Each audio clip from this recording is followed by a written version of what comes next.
ข้าพเจ้าขอตั้งจิตให้สงบขอสูดลมหายใจ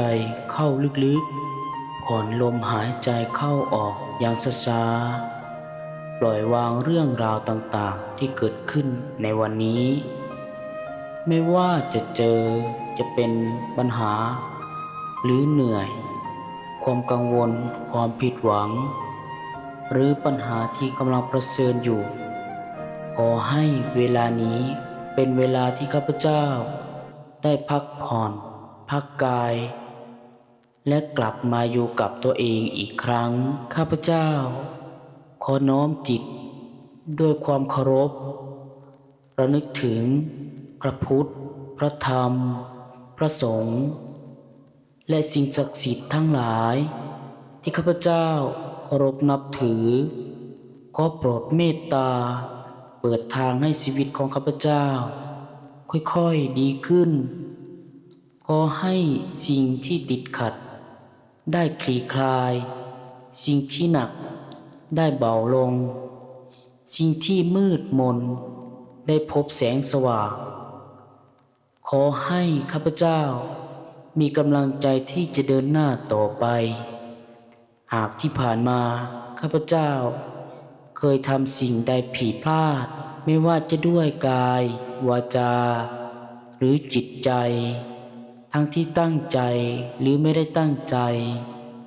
รู้เท่าถึงการหรือไม่รู้เท่าถึงการ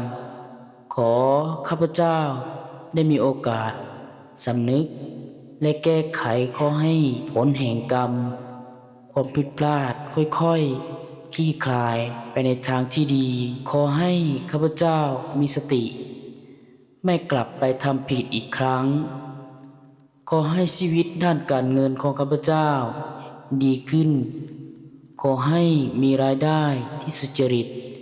ที่มั่นคงขอให้มีโอกาสในการทำมาหากิน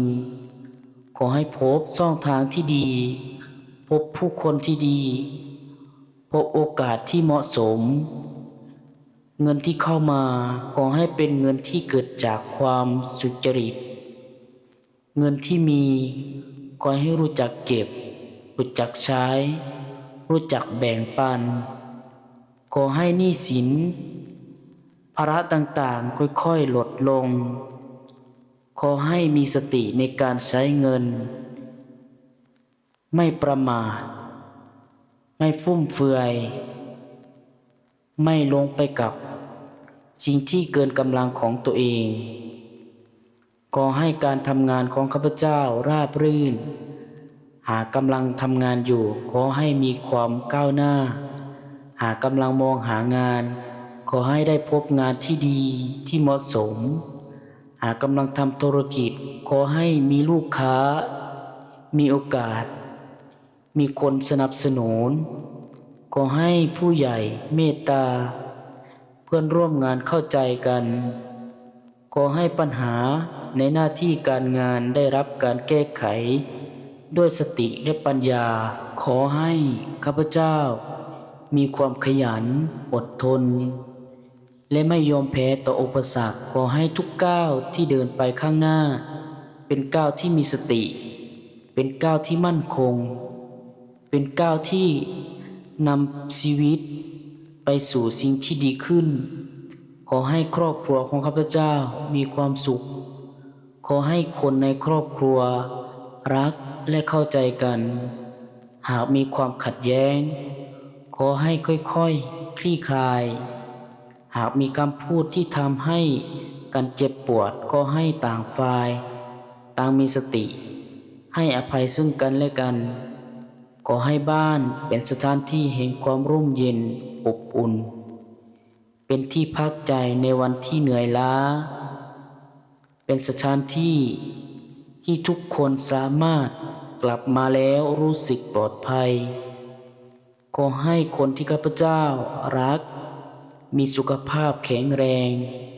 มีความสุขมีความสบายใจขอให้เรามีโอกาสได้ดูแลกันได้พูดคำดีๆต่อกันได้ทำสิ่งดีๆร่วมกันไม่ปล่อยให้ความยุ่งยากของชีวิตทำให้เราลืมคุณค่าของค คนที่อยู่ข้างกาย ขอให้ข้าพเจ้าปล่อยวางความกังวล สิ่งใดที่ควบคุมไม่ได้ ขอให้ปัญญา ที่จะยอมรับ สิ่งใดที่แก้ไขได้ ขอให้มีความกล้าที่จะลงมือทำ สิ่งใดที่ผ่านไปแล้ว ก็ให้เรียนรู้ ปล่อยวาง ปล่อยให้มันผ่านไป ไม่แบกอดีตไว้จนหนักใจ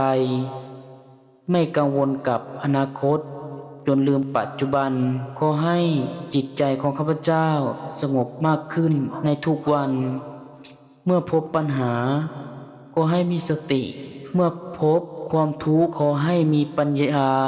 เมื่อพบความผิดหวัง ก็ให้มีกำลังใจ เมื่อพบความสำเร็จ ขอให้ทุกอุปสรรคที่เข้ามา กลายเป็นบทเรียนที่ทำให้ข้าพเจ้าเข้มแข็งแรงขึ้น ขอให้ทุกความเหนื่อยล้า กลายเป็นพลังให้ข้าพเจ้าเติบโต ขอให้ทุกน้ำตานำพาไปสู่วันที่มีรอยยิ้ม ขอให้ทุกวันที่อยากลำบาก เป็นเพียงช่วงหนึ่งของชีวิตที่กำลังจะผ่านไป ขอให้ตั้งใจแต่วันนี้เป็นต้นไป ชีวิตของข้าพเจ้าค่อยๆเปลี่ยนแปลง